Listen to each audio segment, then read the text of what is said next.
안녕하세요, 제이지입니다. 오늘은 밤에는 속궁합이, 낮에는 이궁합이 중요하다에 대해 말씀드려 볼게요. 구독과 좋아요, 알림 설정까지 해주실 거죠? 그럼 바로 시작할게요.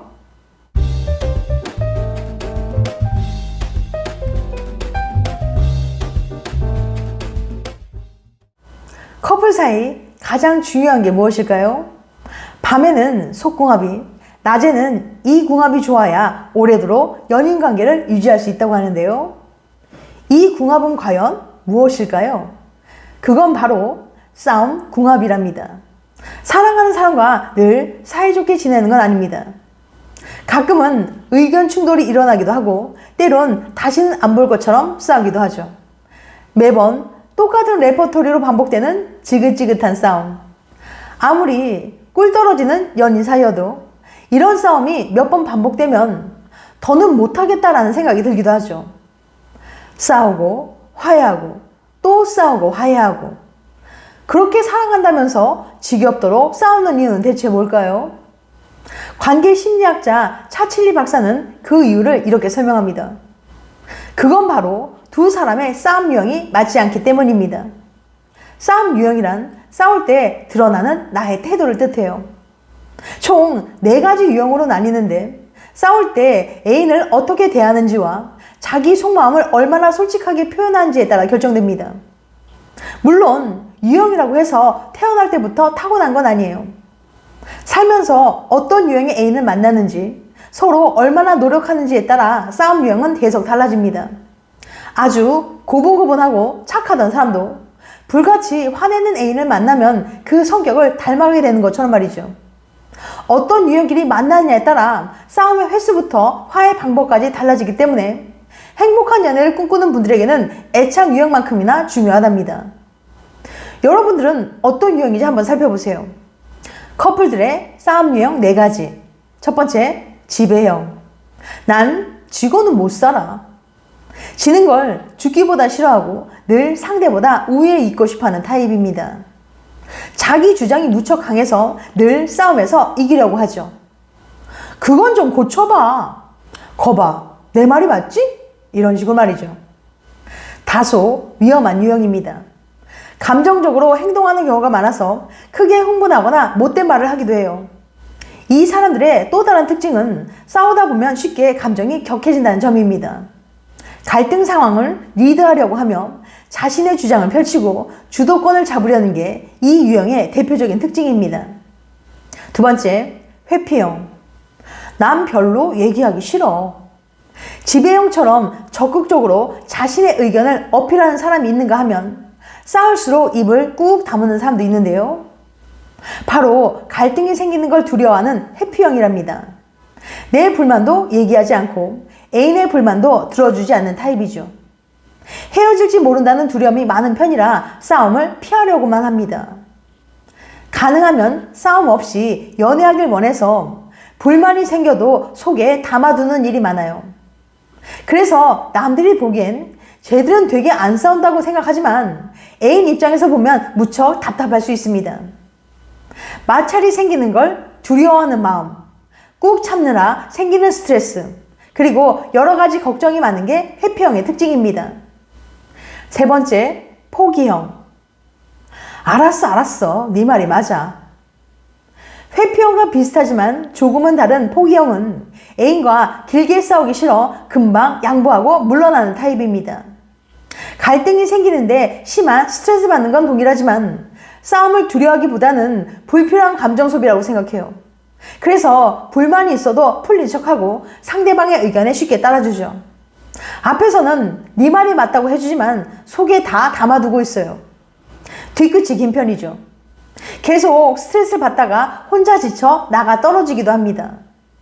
이들은 포커페이스를 유지하지만 그 뒤에 불만이 숨어 있을 수 있어요. 특히 지배형과 포기형의 조합은 아주 위험한 관계입니다. 네 번째, 타협형. 내 얘기도 듣고 싶어. 우리 같이 노력해보자. 늘 애인의 말에 귀를 기울여주고 차분하게 갈등을 해결하는 타입입니다. 언제나 상대 의견에 열려있는 자세와 차분하고 솔직한 소통의 자세가 특징이랍니다. 웬만해서는 화를 잘 내지 않지만 만약 마찰이 생기게 된다면 나와 상대의 생각 차이를 좁혀서 중간점을 찾으려고 하죠. 열려있는 오픈마인드와 중간을 찾으려는 협상, 그리고 화를 잘 내지 않고 존중하려고 하는 양보가 타협형의 주요 특징이랍니다.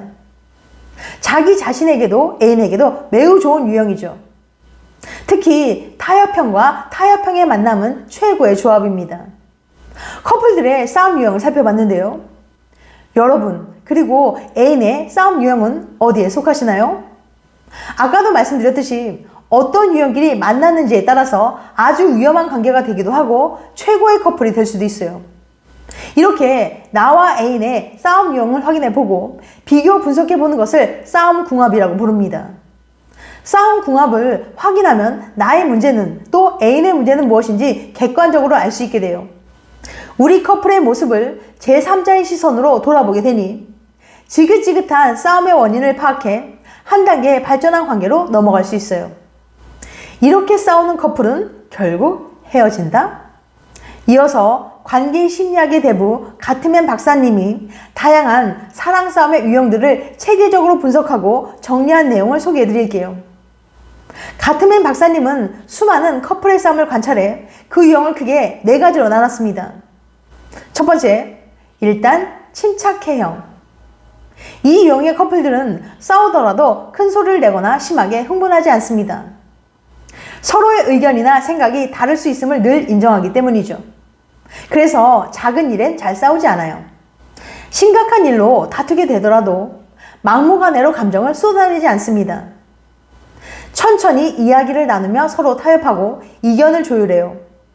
이들은 무엇보다 우리 관계가 제일 소중하다고 생각해서 애초에 싸울 일을 만들지 않으려고 양보도 잘하는 편입니다. 두 번째, 싸우면 안 돼형. 이 유형은 싸움을 두려워하는 성향이 큽니다. 괜한 싸움을 벌였다가 사이가 틀어지거나 헤어질까봐 늘 걱정해요. 그래서 마음에 안 드는 일이 있어도 그냥 참고 넘기는 경우가 많습니다. 싸움은 되도록 없어야 좋다고 생각하니까요. 1번 유형처럼 양보를 잘하긴 하지만 싸우지 않기 위해서 정말 어쩔 수 없이 하는 경우도 많습니다. 이런 상황이 너무 강하면 문제 해결이 되질 않아 계속 새로운 갈등이 생기기도 해요. 세 번째, 싸우고 풀자형. 싸움은 꼭 필요하다라고 말하는 사람들도 있어요. 이들은 오히려 싸움 없는 연애가 건강하지 못하다고 생각해요. 어떻게 전혀 다른 두 사람이 만나는데 안 싸울 수가 있지라고 생각하는 거죠. 이들은 작은 일이든 큰 일이든 굉장히 열과 성을 다해 싸움을 벌여요. 때때로 조금 격해지기도 하고요. 하지만 그렇게 싸우다가도 자기 감정을 잘 컨트롤하기 때문에 크게 싸우고 나서도 쉽게 화해합니다. 싸울 일은 한번 딱 싸우고 깔끔하게 풀자라고 생각하는 유형이죠. 네 번째, 개싸움형. 긴 설명이 필요 없어요. 말 그대로 개싸움이죠. 크고 작은 일로 정말 자주 싸우고 또 심하게 싸우는 커플들입니다. 감정을 잘 컨트롤하지 못하는 편이라 비아냥거리거나 심한 말을 하고 심하면 몸싸움을 벌이기도 하죠. 욱해서 헤어지자는 말도 자주 해요. 가장 문제점이 크고 해결이 시급한 커플이에요. 자, 이쯤 되면 궁금한 게 있죠? 그럼 이 4가지 유형 중에서 어떤 유형이 가장 바람직한 걸까요? 다들 뻔하다고 생각하시겠지만 가트맨 박사는 꼭 1번 유형이 바람직하다고 할 수는 없다고 말했습니다.